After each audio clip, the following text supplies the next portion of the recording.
Hey fam, it is Monday morning, so that means it is time for story time. I've got 3 more stories for you today, so let's get into it.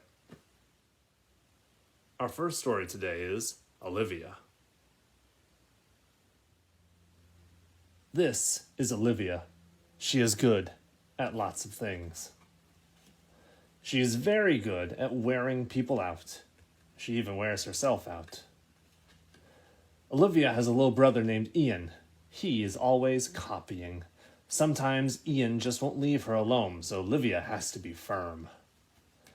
Olivia lives with her mother, her father, her brother, her dog Perry, and Edwin, the cat. In the morning, after she gets up and moves the cat, brushes her teeth and combs her ears, and moves the cat, Olivia gets dressed. She has to try on everything. On sunny days, Olivia likes to go to the beach. She feels it's important to come prepared. Last summer, when Olivia was little, her mother showed her how to make sandcastles. She got pretty good. Sometimes Olivia likes to bask in the sun.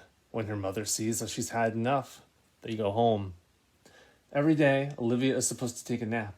It's time for your you-know-what, her mother says. Of course, Olivia is not at all sleepy.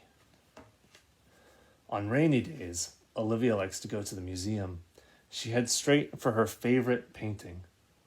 Olivia looks at it for a long time. What could she be thinking? But there's one painting Olivia just doesn't get. I could do that in about 5 minutes, she says to her mother. As soon as she gets home, she gives it a try. Time out.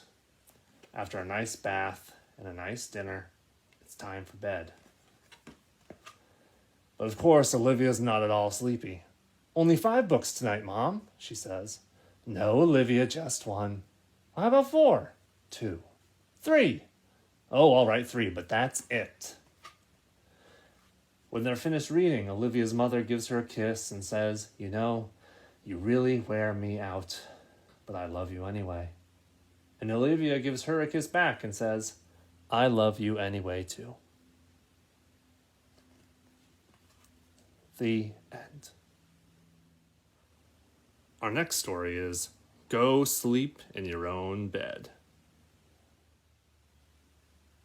Snuggled in, snuggled down, bedtime on the farm. Pig toddled to his sty, waddly jog, but when he plopped down, moo! Who do you think he found? Get up, squeaked Pig. Go sleep in your own bed.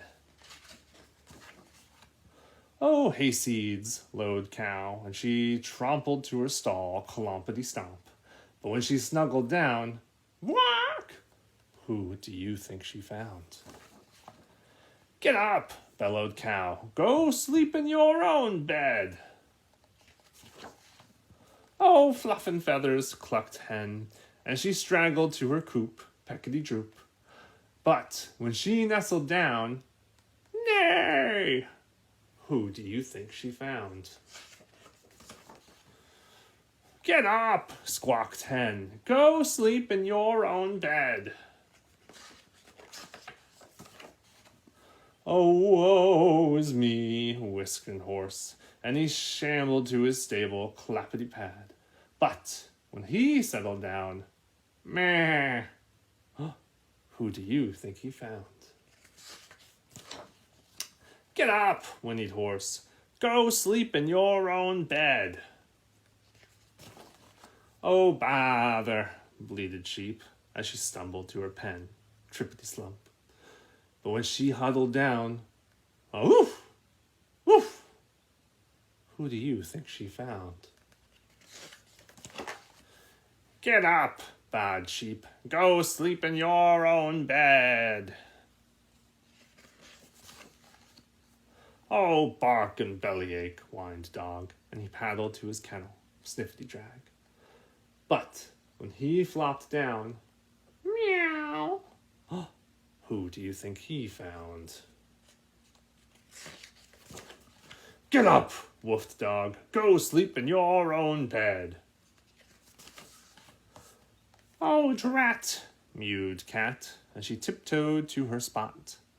Pittery-pat. But when she cuddled down, here, kitty, kitty, kitty, who do you think she found?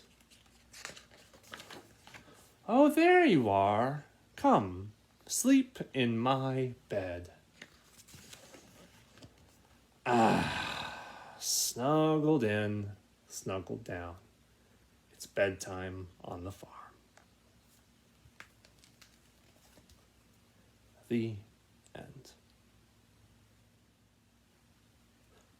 Our last story for the day is The Dot. Art class was over, but Vashti sat glued to her chair. Her paper was empty. Vashti's teacher leaned over the blank paper. Ah, a polar bear in a snowstorm, she said. Very funny, said Vashti. I just can't draw. Her teacher smiled. Just make a mark and see where it takes you. So Vashti grabbed a marker and gave the paper a good, strong jab. There! Her teacher picked up the paper and studied it carefully. She pushed the paper toward Vashti and quietly said, Now, sign it.